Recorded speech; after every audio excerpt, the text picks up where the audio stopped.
سەرۆک ترامپ ڕخنەی توند لە ناتۆ دەگرێت.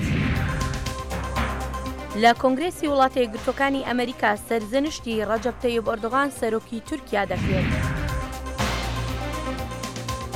ڕێکخراوێکی ئەمریکی کۆمەکی دارایی بۆ مناڵانی بێپشت و پەنای عێراقی کۆ دەکاتەوە.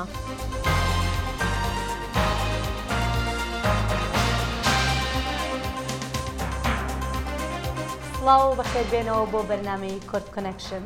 کورد کۆنەکشن بەرنامەکە دەنگی ئەمریکایە لە واشنگتن ڕۆژن هەینی و سێشەمە لە کەناڵی NRT ڕاستەخوات تێ وەشاندن بە سڵاوین گەرم چالاکوان یان چەکدارین سەر و چاف پێچای تەقا لە ئۆتۆبیسێکی کرد سوارین وێ کریستیانین قوبتین مصری بوون و 26 جوان کوشتن.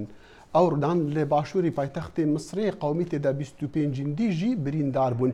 هێشتا کەسی بەرپرسیاریاخوا دیار نەکریە ژوێ هێریشێ شاهدان گوتیا نێزیکی 10 کەسان کو بجلین لەشکری بوون ئەو هێریش ئەنجامدانا.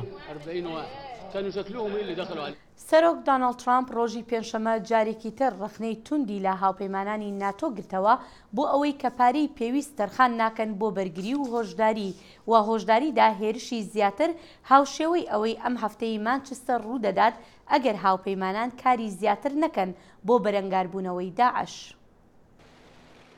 دیەکەم بەشداریاوی di kombûna bilinda NATO serokê Amerîka Donald Trump daxwaza bejdariya diravî ya wek hev ji endamên NATO kir ku ew dibîne têra berevaniyê nakitin û daxwaz ji welatên NATO kir fitir pîtê bi nehêlana tîrûrê bidin. Serok Trump di gotara xwe li avahiya nî ya NATO peyameka aşkira hinart ku divê bejdariya diravî ya endamên NATO pitir bi edalet û rewabet. Divê endamên NATO beşdariyeka diraviya rewa bikin û li astê pêgiriyên xwe yên darayî be.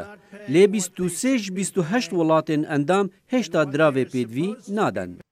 Ev peyame zor ron nebû bû hijmareka rêberên Ewropa ku nîgeranî li wan xuya kir û gotara Serok Trump bi gev dîtin. Têkiliyên Serokê Amerîka bi NATO zor baş niye û çendîn caran li demê kempêna helbijartinan gotibû ev hevpeymaniya ka kevne û dem bi ser da çûye digel hindê li daxuyaniya xwe berdewam bû li ser rixnegirtina hevpeymaniya NATO li ser pirsa tîrorê. 2 ji sedê kêmtirîn rêjeya bû rûprîbûna gefên niha. Eger welatên NATO behra xwe ya durist bidin, helbet NATO dê pêztir bîtin bi taybet hember gefên tîrorê.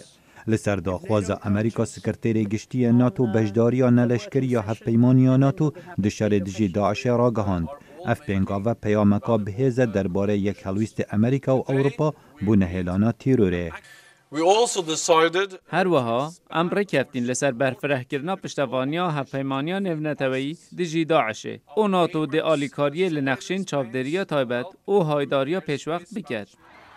Teqîna ahenga Manchester bir anîneka dî bû li ser gefên tîrorê û her wesa bû cihê alozyan di navbera dezgehên agehiyên Amerîka û Ewropa. Brîtanya têkiliyên lêkguhartina zanyariyan li ser hêrişa Manchester digel Amerîka ragirtin piştî belavbûna zanyariyan bû mîdyaya û rixneka tund li Amerîka hate girtin. Helbet hevkarî li ser baweriyê tê te avakirin ku zanyarî bêguman bêne lêkguhartin û ez digel Serok Trump piştrast bikim ku divê zanyarî bi nehînî bimînin.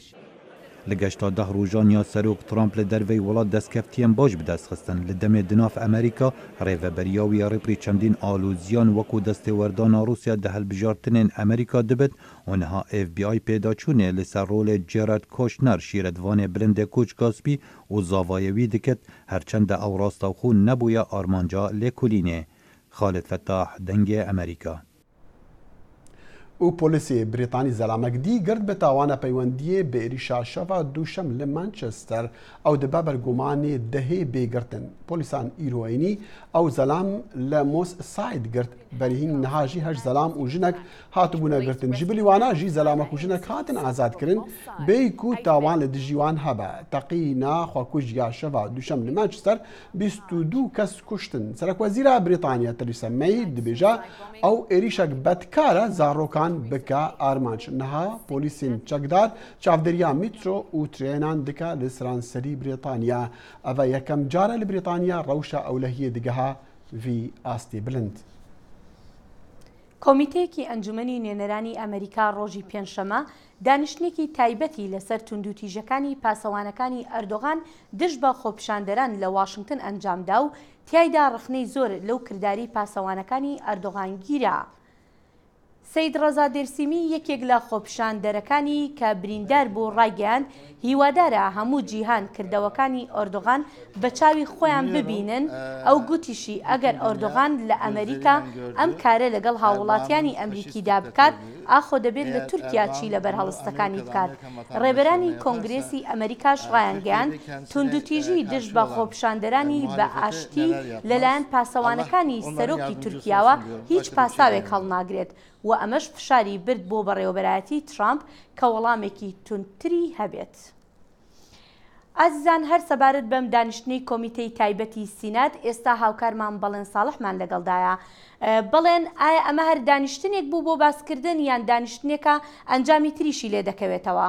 ئەوەی کە جێی سەرنج بوو هێرۆ هەردوو ئەندامانی دیموکراتەکان و کۆماریەکانیش لەم کۆمیتەیەی پەیوەندی دەرەوەیەکانی ئەنجومەنی نوێنەراندا هاوڕابوون لەسەر ئەوەی پاسەوانەکانی ئەردۆغان کردیان لە واشنگتن هەرگیز جێی قایلبوون نییە. سەرۆکی وڵاتێکی تر سەیری پاسەوانە شەڕانگێزەکانی دەکات و لە خەڵکی ئەمریکا دەدەن خوێنیان دەڕێژن کەچی هێشتا ئەو ناڕزای دەدەبڕێت ئەمە سوکایەتیکردنێکی گەورەیە و ئێمەش پەیامێکمان هەیە بووی چیدی خەڵکی وەک تۆمان ناوێت سەردانی ئەمریکا بکات ئەو تورکانەمان دەوێت بڕوایان بە دیموکراسی هەیە نەک بە کەسێک دەیەوێت فاشیزمی ئیسلامی لە وڵاتەکەیدا پسەپێنێت و خۆشی سەرۆک بێت هەر بۆیە نابێت ئیتر ئەردۆغان بانگێش بکرێت بۆ ئەمریکا. باش ئەمە چ کاریگەریەکی دەبێت بەسەر پەیوەندیەکانی نێوان ئەنکەرە و واشنگتن؟ بێگومان کاریگەریەکی نەرێنی دەبێت بەسەر ئەو پەیوەندیانەوە لەو ڕوانگەیەوە کە ئەمریکا داکۆچی لە بەها پیرۆزەکانی خۆی دەکا و تورکیا لەناو ئەمریکادا ئەو بەهایانە پێشێل دەکات. وڵاتێک کە دۆستێکی دێرینی ئەمریکا بوو گەلی تورکیا لە شەڕی ساردا پشتیوانیمان بوون تا ئەو کاتەی شتێکی مەترسیدار بوو بەڵام ئێستا ئەم بەناو ڕێبەرەیان هەیە و هەروە دێت و ڕای دەگەێنێت ئەم دۆستایەتیە کۆتایی پێ هاتووە و ڕای دەگەێنێت ئیتر گەلی تورکیا مافی دیموکراسیان نییە ئەوە بە شانازیەوە ڕادەگەێنم بەرنووسێکمان ئامادەیە تا هەفتەی داهاتوو بیخێنە بەردەم ئەنجومەنی نوێنەران. باشە بەڵێن هیچ هەنگاوێکی تر دەگیرێتە بەر؟ بەڵێ هێرۆ بەپێی ئەوەی کە باسکرا لە دانیشتنەکەدا پێویستە هەنگاوی تر بگیرێنە بەر و هەر تەنها لە لێکۆڵینەوەکانی پۆلیسی واشنگتندا نەمێنێتەوە یاخود لە بانگێشکردنی باڵیۆزی تورکیا لە واشنگتن. There are a few steps that absolutely must be taken as follow-up to this horrific incident. دەبێت ئەم هەنگاوانە بگرینە بەر پێویستە حکوومەتی ئەمریکا مافی پەناپارێزی لە هەموو ئەوانە بستێنێتەوە کە توندوتیژی دەکەن دەبێت حکوومەتی ئەمریکا دڵنیا بکرێتەوە کاوکاریی تەواو لە گەڵ حکوومەتی تورکیا بکرێت سەبارەت بە لێکۆڵینەوەکان لەم تاوانە. باشە باسی ئەوە نەکرا کە مەبەست لەم ڕووداوە چی بووە؟ هەڵبەتە لە دانیشتەکەدا جەختێکی زۆر کرایەوە لەوەی کە ئەم ڕووداوە پێدەچێت پەیوەندی هەبێ بەو ناکۆچ و ئاڵۆزیە سیاسیانەی لە ناو تورکیادا ڕوبەڕووی ڕەجەب تەیب ئەردۆغان دەبنەوە.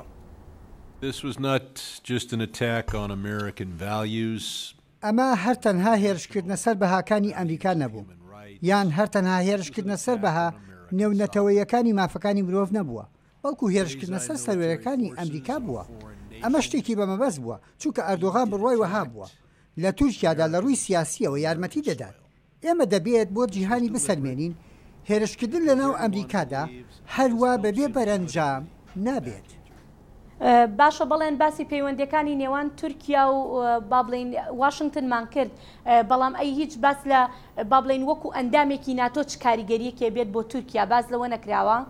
بەڵێ ئەو بە تایبەتی لە ڕاگەیانێکی نووسراوی پۆڵڕایان سەرۆکی ئەنجومەنی نوێنەرانی وڵاتە یەکگرتووەکانی ئەمریکادا ئەماژە بەوە کراوە کە تورکیا هاوپەیمانێکی گرنگە لە ناتۆدا بەڵام باسیش لەوە دەکا کە دەبێت ڕێبەرانی ئەو وڵاتە ئیدانەی ئەو ڕەفتارەی پاسەوانەکانی ئەردۆغان بکەن و هەروەها لە هەمان دەمیشدا داوای لێبوردن بکەن بە فەرمی لەو هاوڵاتی ئەمریکیانەی لەو ڕووداوەدا کە دەیانویست مافی دەستوری خۆیان پیادە بکەن.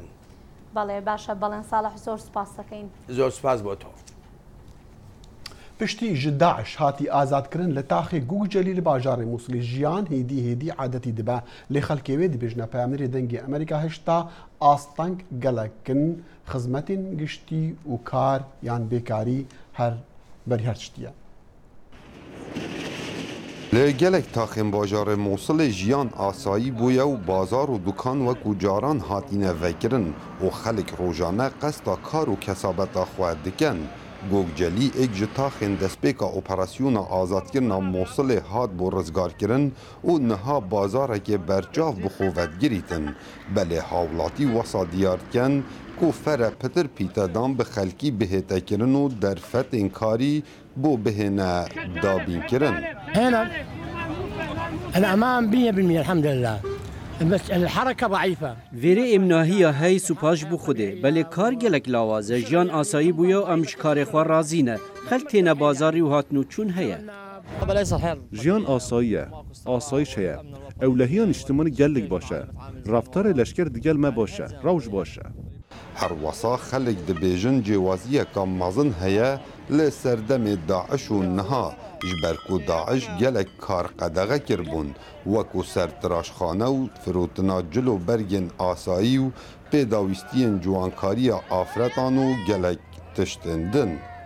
اكو فرق كثير بين جداهيك مازن هيا دنفر سردم داعش ونهادا ام هست بتناهيه دكين شكر بو خدي هاتنوچون لبازاري هيا كرينو فروتن هيا وجيان بردوامه لسردم داعش جگرو جلوبرگ وينا قدغبون سيرانگهن گشتي و هر تشتكي بهنا خلقي بي فرحبا حرام بو تحكي انه لحيه وازار وجقاره هاي دبیجن حرام کردن تراشینا رها و کورد کردن جلو برگا و جگارا باشه نه خرابه چونکه اوه د اولا اسلامی دا هیه اوه نتوانن داعش کرینه داعش خلق کشتن و گرتن و مال خلکی تالان کرد لی از راستی جواره بیجم ام قوناغا مرنا لزگین کتینه قوناغا مرنا لسرخو گوگجلی کو دکویت روش هلات باجار موصله هر جدسپیکا اپراسیونا آزادکرنا باجار موصله گوگجلی به دست هیزن عراقی هاتا آزاد کرن و نها وسط هتا خویا کرن کو جیان وکو بری وگریای و بلی بگوری لیدوان خلک اوی دوره کو نبونا خدمت گذاریم پیدوی و ندابین کرنا درفتن کاری بوین هوکارن سرکی کو جیان کا سخت و دجوار بورینن. کاو عمر دنگی امریکا موصل د تبلهوی ابو یران دا راستی گلک جاران نخام تدمینه مجارن کجبو خلکی خمن روجانن و بالاوان دکشینن ام لگل میوان خوب آواکی سربخو به عالی گفتگو دکن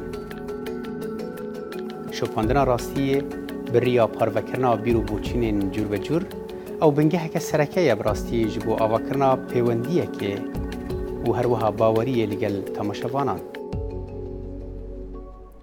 چیرۆکن زۆلم و تاوانên داعش کۆمەڵا دەولەتە ئیسلامی ناین هەژمارتن خانم یان مخابن قوربانیین وان تاوانان پتر خەڵکێ شنگالینە و بتایبەت خانمین بێگونەهین ئێزینە لێ لەشوونە ئەو خانم وەکا قوربانیان دە دەردێخوادا بناڵن ئیرۆ پڕانیاوان خانمان شەڕێخوا دکن بگەهاندنا دەنگی قوربانیان و تەفگەرە گەهاندنا بەرپرسن وان تاوانە لە پێش دادگەهن نف نەتەوەیی یەک جوان خانمین بجارك شيرين جردو نها دقلميا شيرين خان قالكي بخيراتي خير تبي سجابت بدو خاص بكورتي مرة بيجي كاتو تشاوش دستي 11 رزقار بتو تشاو خلاص كر متشاو خلاص كر سي ما هشت اسعد ما قرتنا بعائله خوفا خوشكو برا ومع موعد مبيستوها تشيلو هفتش عائله ما هادنا قرتن يعني مامو برا وخشكين بس عائلة ما ازيديا كرا هادنا ازيديا ما هموم هادنا قرتن يلتي دل لو فام هادنا قرتن برنا شنقال النفوسي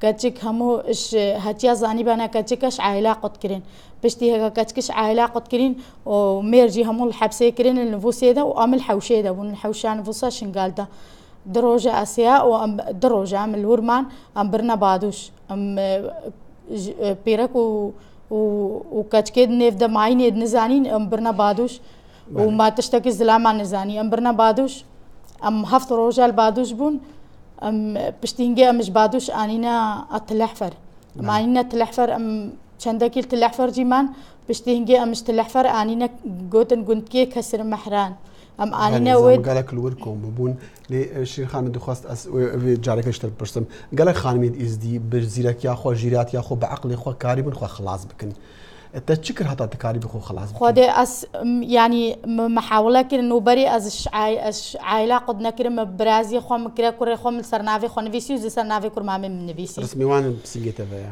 ئەڤ هامل سەر ناوێ وی خۆ نویسی و ئەف مکرە بێگونە کوڕێ خۆ ینی بقالك بزحمت بو يعني هيج بعد داعش مثلا هكا داعش زلاماش خورا بابا يعني نبز احمد بو الباما و يعني قالك تشكر هذا تخو خلاص يعني سيمها اثناء بشتي كازش مامو براد ما قلت كريم يعني قالك ابز احمد بو من زاني ويتش با حالم ويتش مكنو تشاوايا قلت اندز دريجي سركت ازديات كنو بيرك ازديا از شوم ما از برما حبسه دا الموصل انفوسي ما سي مهنا بايفي مسنا ماشي مگویا شغلا پیس منکن و دز دريجي سر منکن از نه بايفي مخوكر ولالكر وسنا ماشي مگویا بشتي تاخو كارولال كدي من شراكات بهيس جاركي تبرين سوريا وتكهرب كريم از برما سوري ما هكيز السوري ما مازل سوري كهرب كريم از طلقك السر مرة بردان قوتنا ميكو جين دروات كي ببايفي وقدر معنا كي بردانا خناقة ميكو دروات كي هرم جي بهور ناكن بشتي وي هموي ما هكي كازل سوري مام اساني ما موصل وتعمل تبرين عمليات بشتي ازل موصل فيجا عملي كريم بشتي اس عملي كريم وي حالي اس هرديما المستشفى بوم واز قهد برما مستشفى قهد برما مالا تختورك الموصل از هنگی هارو یکت هات تقول مش خورا کرن تقول تنا بايفي ونامشي يعني اما بس تخوا شلكر وتخوا كركر ولالكر جبو هنديكو تتزاني او دس خناها بيجن خلكيكو وكد بيجن معوقا يعني بلي مزاني وما كنا حلك او سابا مني كاريس خوش نيفوان خلاصكم وخوا درباسكم مقوت مو سافكر كر مقو ازي خوكر ولالكم يعني يا دس نافيشنا ونزينجي من نبن مخاكر ولا الكروس نبايفهم من بله شيرين خان تنهاتي أمريكا تشلاك تقالك بعزحف بونا تلقى الجيجري سلوكي أمريكي كون بويا قالك مازنا كار بدستان كون بويا ليفر پیامی تجيبو تجشوان راد قد إيه بخودي پیام ما أسهاد ما أمريكا يعني مدفع رامنا سرخو ما أفسي سال إخسيري مال دستي داعش دنا بزحمته وهتانا همود بدنجن السر إخسيري ما وفي هفتي وشار فرمان نفسري زيادة هاتينا وبهزارة زارو كدمت بين البيشيا آشير دو عقل زارو كدمت خراكرينا وبهزارة زارو كدمت فجر عندنا وأمن زان إنها يخسري مال دستي واندرنا تساخن مرينا يعني قالك بزحمة مدنجي خوجهان دوان هر جهة كيس شويمه وبا جيجري ترام مقوتي ومدنجي خوجهان ديو رونكش كيف دهاتن بسر مدا يعني قالك بزحمة بو مقوتي مقوتشتي ونسمارت كن اخسيري مش دستي داعش دارينن وجيو وطن مش دستي داعش دارينن وبلا بس فان فرمانا سري مراكن وداعش شنيف ما خلاص كن وبسرها مويدا يعني تركيا جيت دوباره هتكل سر جايش قالي بكورتي الناتو نيغرتي نيويورك جيتو الكونفرنس كي حاضر بو الي كاريا خلكي تشوارات تشغود أرديسا مشوان رم مقوت تشتي هون اسمارت كن إخسيرين ما بري هر تشتكيش دستي داعش دارين أف تشتي هري مهم تري اسمارة هكا إخسيرين ماش دستي داعش دارين يعني هكا إخسيرين مال دستي داعش دبن البني حبسو زندان مو أمن زان بن ساخن المدينة يعني تشش مرة بكن نت تشتكوا من قرتي هالبتا وكاري آبا دانكرني وآبا كرنا هاري ما بكن شيخ خان قالك سباس ما وقتي ديك دي هاي مديسان جارك دي قلتها باخفن لأنها وقتي ما كنت بو قالك سباس أسيفيا سركتني تكلم وجلتي سبي نشانة عندنا كو تدفي جيانكا خوشترو روهن تربي يعني سباس صح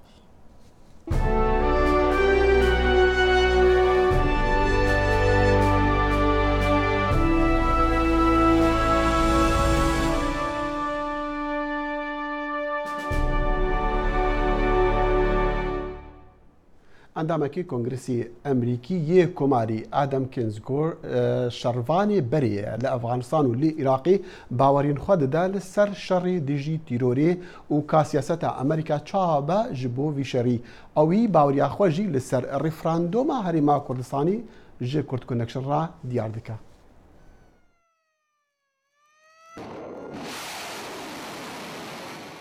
امریکا و دمک درجه د شر دیجی تروریسم د جه گرتیه به تایبتی پرانیا بار کوالیسیون نونتویجه د سرمل امریکایه او چندین جاران دستلادارن امریکیجه د دربار ویکی د ناراضیبون خوانی سر زمان اندام جواتا نونرین کنگرس امریکا ادم کینسنگر د دربار شر ل عراق د بجدار کنفرانس که لوینسن سنتر بو او بالکشان لسر ارکا امریکا. What's the mission of the United States? ارکا امریکا چیه؟ امریکا واته گل کور هیا گل رول آمد جهانی دا چیه؟ ما بر پرسیارین جبو جهانی هنه امریکا هن درفت هنه کو گلک ولات جهانی اف درفت نینن دوی واریدا امریکا هری کاریاوان دکه. پشتی مداخله امریکا یالا عراقی به طایبتی کردن لوی ولاتی هزا خوا زیدتر کرن. او هرمه که گلک جدا جراستی عراق آوا کرن. اونها او حاول دادن که ای سال رفراندومک جبو سرخابونو خواه پیگ بینن.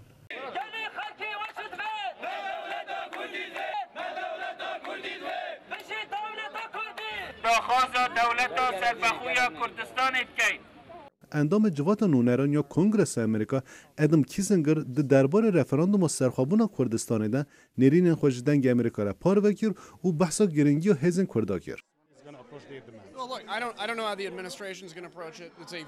از نظانم کانی ریوبری امریکا ده چاوان نزیکی ویه که ببه. اف مجارک حساس الهرمه. کردان در فتک آوا کر کد جیان خدا لگور دل خو آوا بکن.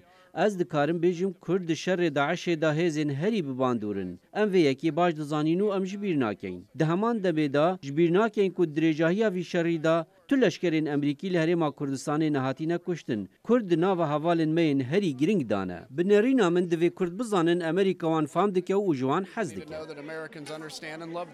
شری گران او درش یال روشلاتان آوین هر روش انجام نوتی نهوله او گوری گلک پسپوران کرد لعراق و سوریه ده شری دیجی تروریسمه ده هزین هری گرنگن. گلک گرنگی ها هزین کرده لعراق و سوریه ده پیشاروش ده دکار درین چاج بوا وکه. اف پر صحه یه ده پیشاروش ده باشتر برسوا خواب ببینه.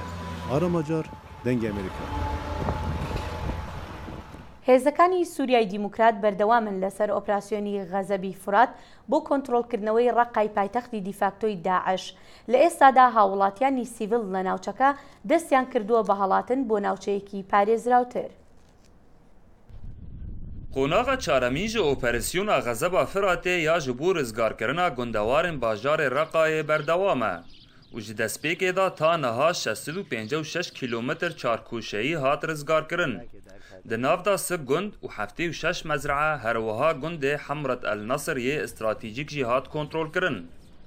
Operasyon ji sê baskan da dimeşe, got her baskek ji aliyekî da ber bi bajarê Reqava diçe. Da got çembera li ser çekdarên Daişê da di nav bajêr da bîtir teng bibe. Şervanên Hesedê li gundê Selhebê ji dengê Amerîka ra diyar kirin got niha mesafeya di navberî wan û bajarê Reqa da 20 kîlometrin. و جي باسكندين دا مسافة نزكتره. احنا بس الحبية هنا. بس الحابية الفيريا والآلية دي بندافا بعثة والنزيكة ام كنترول بكين وبس آوي ام در باسكين ورقة بدرستي دور بيچ كريا وزور نمايا 20 كيلومترت ماين وشارو هفچون دقل داعش هنا باغنا هيا خوده ام جوانا بهسترين انشالله درقة ورگرين و داخل که پاريزين. ده همان دما گو شروان حسد پیش دکوین درکتنا سیویلان جناف باجار رقای بردوامه. گو هر کس دخوازه خواه بگینه دولن رزگار کری. به هزاران سیویل ججن و کال و زاروگ لسر ریان بمش و به اوتومبیلا بر به شروان حسد واتین. و سیویلان آنی زمان گو روشا باجیر پر خرابه و چکدارن داعشی ناهلن کس جی باجیر درکوه و گلک کس جیتین کشتن. طلعنا صلنا شهر من اف مهك ام هاول ددن دركفن لي او ناهلن وما دقرن وان قلال هندك خورتن جنجكرن وكشتن جينا خايفين ام هاتن ترسيال بوين اجوي بدادوريه اجوي روشة ام تيدا نباشه ترس هيا ويراني كس نمايه روز بروز شروان هیزن سوریا دموکراتیک بر به باجار رقا و پیش دکوین و خویایا گورزگار کرنا باجار رقا مسلاکی دمکیه و درکتنا سیویلان جناف باجیر پیشکتنا شروانان هیساندر دکه. روز بروز خلقا چنبر ایل هوردورا باجار رقایه تنگ دبه. هیزن سوریا دموکراتیک دسه باسکان را ایریش باجیر دکن و دیارت دمککن دا و شر درباسی ناف کولانان ببه. محمود بالی دنگ امریکا گندوارن رقا. هنجبو نوچا پزانین و شاهید تنکو دنگ امریکا ام لجهه بویرینه نوچه این گرنگ جبو واحد شوپینین به یوتیوب و فیسبوک و تویتر خویا کرمانجی و سورانی. برنامه سیاسی، هنری و روناکبیری برنامه کرد کنکشن ده انارتی تیوی ده دکارن لتلفزیون و رادیو پشکا کردیا دنگ امریکا بشوپینن و گهداری بکن. همی پلاتفورم میدیایی پشکا کردیا دنگ امریکا ده خدمت و دانه و جیک راست هل بجارتیه. دنگ امریکا جدره هری باور پیکری. ڕێکخراوێکی مناڵانی عێراقی لە واشنگتن لە بۆنەیەکی ساڵانیدا کۆمەکی دراوی بۆ مناڵانی بێسەرپەرشتی عێراقی کۆکردوتەوە. In Their Shoes مارەتۆنێکی ساڵانەیە لەلایەن ڕێکخراوی منداڵی عێراق لە واشنگتن دیسی ڕێکخسترا بوو بۆ کۆکردنەوەی پارە بۆ یارمەتیدانی منداڵانی عێراقی ئەوانەی کە بێ پشت و پەنان. ئەمە پێنجەمین ساڵی ئەم مارەتۆنەیە و ژمارەی بەشداربووان گەیشتە زیاتر لە 200 بەشدار بوو و زیاتر لە $35,000 کۆکراوە. خەڵک دەبینم خەمیانە گەلی ئەمریکا بیری نەچۆتەوە ڕوخساری ئەو مناڵانیان هەر لە بەرچاوە و دەشزانن زۆر مناڵی تری عراقی هەن هەمان ئەو شتانیان دەوێت کە علادین و حەمودی دایانویست دەیانەوێت لە جیهانێکی ئاشتیانەدا بژین و دوای خەونەکانیان بکەون و بیان هێنەدی. سپاسی سەرۆک ترامپ دەکەم بۆ ئەو هەڵوێستە توندەی دژی تێرۆریزم هەیەی و پێی دەڵێم ڕایەڵەکان و پەیوەندیەکی بەهێز لەگەڵ گەلی عراق و حکوومەتی وڵاتەکەشدا بێڵەرەوە. سێ مناڵی عێراقی باڵوێزی ئەم بۆنەیە ئەم ساڵ بوون. حەمودی، عەلاءالدین و طیبە. حەمودی تەمەن 15 ساڵ بە منداڵی تەقە لە دەموچاوی کرا لە عێراق کە کوێر بوو و دەموچاوی شێواوە کە لەلایەن ژن و مێردەشی ئەمریکاییەوە بەخێو دەکرێت لە ئەمریکا. کە چاوت بەم هەموو خەڵکە دەکەوی و شاری بڵاو دەکەنەوە سۆزی خۆشەویستی خۆیان پێشان دەدەن وە کاتێکی خۆش ڕادەبوێرن هەستێکی زۆر گەورەیە کە ئەم کەسانە نەتەنها چەشتیان خستوتە سەر ژیانی خۆیان بەڵام ڕەنج و مێنێتی ئەو مناڵ و خەڵکەش تێدەگەن و ئامادەن کات و پارەی خۆیان بۆ ڕێکخراوەیەک تەرخان بکەن کە یارمەتی مناڵان دەدات لە عێراق. ئەوەش عەلاءالدینە تەمەنی 22 ساڵە. بە مناڵی بەجێ هێشترا لە جادەکانی بەغدا لەبەرەوەی نەخۆشی ئفلیجی دەماغی هەبوو. هەراویش لەلایەن دایکەک و باوکەکی ئەمریکی بەخێو دەکرێت کە ئەوانیش بەشداریان کردبوو لەم مەرەثۆنە. سوپاس بۆ هاتنی ئێوە و ئەنجامدانی مارەثۆن. ئەم کارە پەیامێکە بۆ هەموو عێراق کە مناڵانی عێراق لە هەل و مەرجی سەخدا لەبیر نەکراون. ڕووداوێکی وەک ئەمە هاوکار دەبێت بۆ بیستنی دەنگی مناڵانی عێراق و گەیشتن بە خەونەکانیان. لە نێو بەشداربووانی ئەم مارەثۆنە ئێرکا. ئێرک دامەزرێنەری ڕێکخراوی ئەپکە کە فێرکاری بۆ منداڵانی عێراق دابین دەکات. من بەشێکم لە کۆمەڵگای سەربازانی دێرین ئەو سەربازە دێرینانەی شەڕی عێراق کەوە ئەرچێکی بەردەوامیان بۆ ئاشتیانە هەیە و بۆ وەدەستێنانی ئاشتیش لە عێراقدا. هەروەهاش بۆ ڕێزگرتن لەو هاوڕێیانەی کەوە کوژراون و بریندار بوونە لە پێناو ئاشتیدا کەوا ژیانیان بە فیڕۆ نەبەخشی بێت و هەروەهاش بۆ ئەوەی ئاشتی لە ئەکامدا لە عێراق سەقامگیر بێت. هەروەهاش کۆمەڵگەی عێراقی لە واشنگتن زۆر پێخۆشحاڵ بوون بۆ بەشداربوونیان لە مارەثۆنەکە. من سرم سوورماوە بە ژمارەی ئەو ئەمریکایانی کە ئەمڕۆ بەشدار بوون. بۆنەی لەم جۆرە یارمەتی ئێمەی عێراقیەکان دەدات کە لەگەڵ ئەمریکایەکان لێک تێبگەین و باسی کولتوری خۆمانیان بۆ بکەین و هاوڕێی نوێ دروست بکەین. ئەوانیش دەتوانن ڕاستی ئێمە ببینن نەک بەو شێوەیە کە میدیاکان و حکوومەت باسی دەکەن. خۆزگە ڕۆژێک بگەڕێنەوە بۆ عێراق و لەوێ بە ئاشتی بژین. هەرچەندە لە وڵاتێکی تر لەدایک بوومە هەمیشە ئەوە خەونی من بووە. هیوام ئەوە بوو بگەڕێمەوە عێراق و لەوێ بژیم بەڵام هێشتا نەبووە. دوای کۆتایی پێشبڕکەیەکە خەڵات درایە براوەکانی مەرەثۆنەکە هەروهاش پرۆگرامێکی سەما و خواردنیان بۆ سازکرا بوو. سەما دزەیی دەنجی ئەمریکا.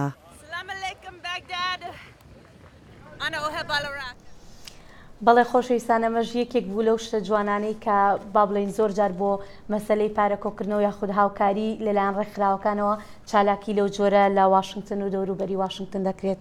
ڕاستە هێرۆ وەرزش هوەر دوو ڕێکێن گەلک سەرکەتینەش بۆوان ڕەنگە چالاکیم تایبەشی مەبەستاوان جێبجێ بتنش بۆ کۆمکردنا پارە و ئالیکاریە ji بۆ خەلکێ PTV پێ هەلبەت بارە پشتبان چالاکیێژ ئەوە دوورژ و پرۆپاگەندا سیاسی بێگومان کەسایەتە ناودار بە گەلک جارێکەکەتەوی بیست بتن ناودارین ێنوەرزشیان ژێت هوەری نەتوین ئیگرتی تێنە دەستی شانکەن بۆ وان ڕەنگە چالاکیان. بەڵێ ئازیزان لێرەشدا دێنە کۆتایی بەرنامەی ئەمڕۆمان هەر بەختەوەر بن. خداحافظ.